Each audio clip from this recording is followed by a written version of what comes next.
Si je te dis stabilité, structure et sécurité intérieure, est-ce que ça te parle? Bonjour et bienvenue à toi dans cette vidéo. Je t'invite aujourd'hui à explorer l'année 2026 à travers la numérologie et plus précisément à travers la vitalité du chemin de vie 4. Alors, tu ne connais peut-être pas ton chemin de vie, ce n'est pas grave. Ce que je t'invite à faire, c'est d'aller au niveau du descriptif de la vidéo, tu trouveras le calcul pour savoir quel est ton chemin de vie. Alors, si ton chemin de vie est 4, eh bien, tu incarnes, je dirais, une énergie de construction, de structure, de stabilité et de responsabilité. Tu es fait pour bâtir sur le long terme, pour créer des bases solides, pour sécuriser, mais aussi pour organiser et donner, je dirais, une forme concrète aux choses. Ton rapport à la vie passe souvent par le travail, l'engagement, la persévérance et le sens du devoir. Cette énergie est vraiment précieuse, mais en 2026, elle te demande un ajustement profond. Car cette année, ta vitalité ne dépendra pas de ta capacité à tenir, ou à endurer, ou à être solide. Elle dépendra de ta capacité à t'assouplir sans t'effondrer. Alors l'année 2026 agit pour le chemin de vie 4 comme un test de rigidité intérieure. Tout ce qui est trop concret, trop contrôlé, trop serré finit par peser sur le corps. Tout ce qui manque de souplesse devient source de fatigue, de tension ou de blocage physique. Donc le grand défi vitalité du chemin de vie 4 en 2026, donc ton grand défi, eh bien c'est la surresponsabilisation. Parce que tu as souvent appris à porter, à assumer, à sécuriser pour toi et pour les autres. Mais cette année, le corps peut dire stop. Fatigue profonde, lourdeur corporelle, douleur articulaire, tension musculaire, sensation de poids ou de rigidité sont souvent des messages clairs. Tu portes trop, trop longtemps, sans relâchement. Et cette fatigue n'est pas un manque de discipline. Elle n'est pas un défaut. C'est un message de sagesse corporelle qui t'invite à revoir ta relation à l'effort.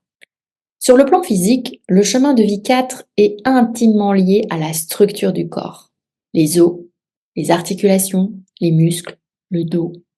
En 2026, ton corps te demande d'être soutenu, mais aussi respecté.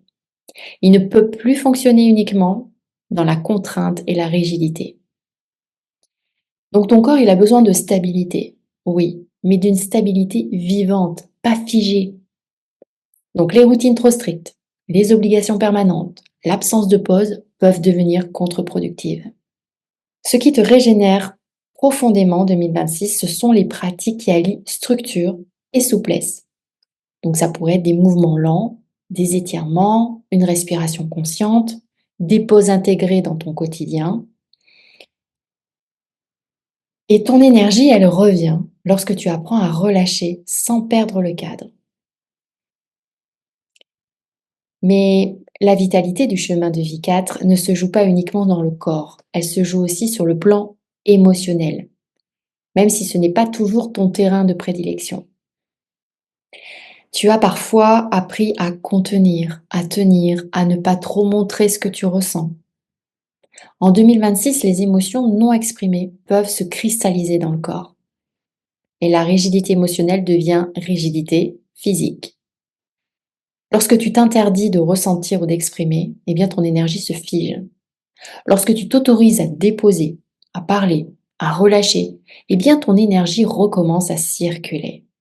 Mentalement, 2026 t'invite à questionner certaines croyances profondes.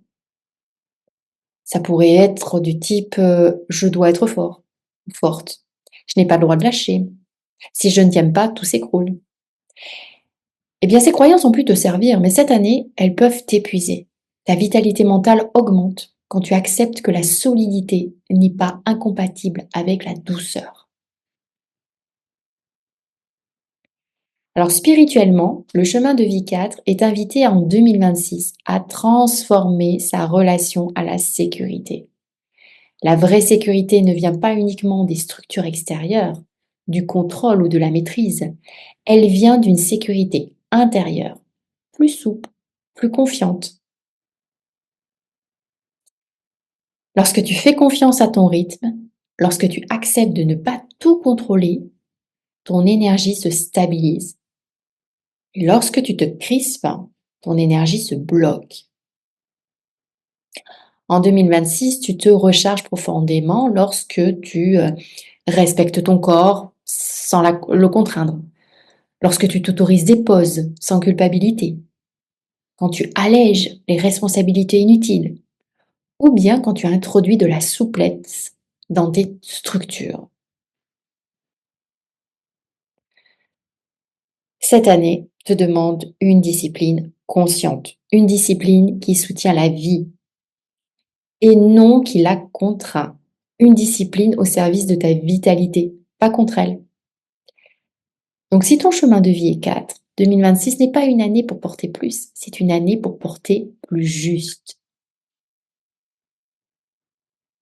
Ta vitalité ne dépend pas de ta capacité à tout maintenir, mais de ta capacité à t'ajuster, à respirer, à relâcher. Et quand tu allèges la structure, eh bien ton énergie circule à nouveau. Quand tu respectes ton corps, il te soutient durablement. Alors si ce que je viens de partager résonne en toi, c'est peut-être et que ton corps porte aussi des mémoires anciennes. Certaines fatigues chroniques, certaines douleurs ou certaines rigidités ne sont pas uniquement physiques. Elles peuvent être liées à des blessures karmiques, à des blessures transgénérationnelles ou bien à des schémas de loyauté inconscients autour du devoir, de l'effort, de la responsabilité. Donc si tu ressens l'appel d'aller plus loin dans cette compréhension, n'hésite pas à aller regarder mes formations en numérologie qui t'accompagnent pour explorer les liens entre chemin de vie, corps, maladie, héritage émotionnel, héritage familial, karma. C'est dans une approche globale, respectueuse et profondément transformatrice que je travaille avec la numérologie.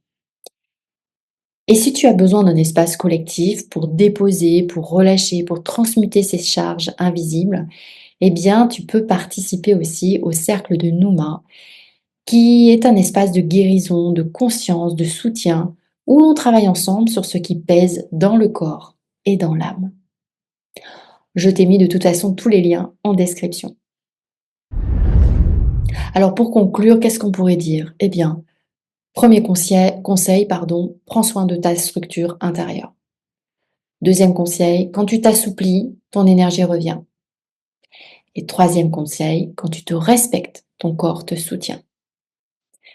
Voilà, eh bien je te souhaite de très belles fêtes de fin d'année et je te dis à très bientôt.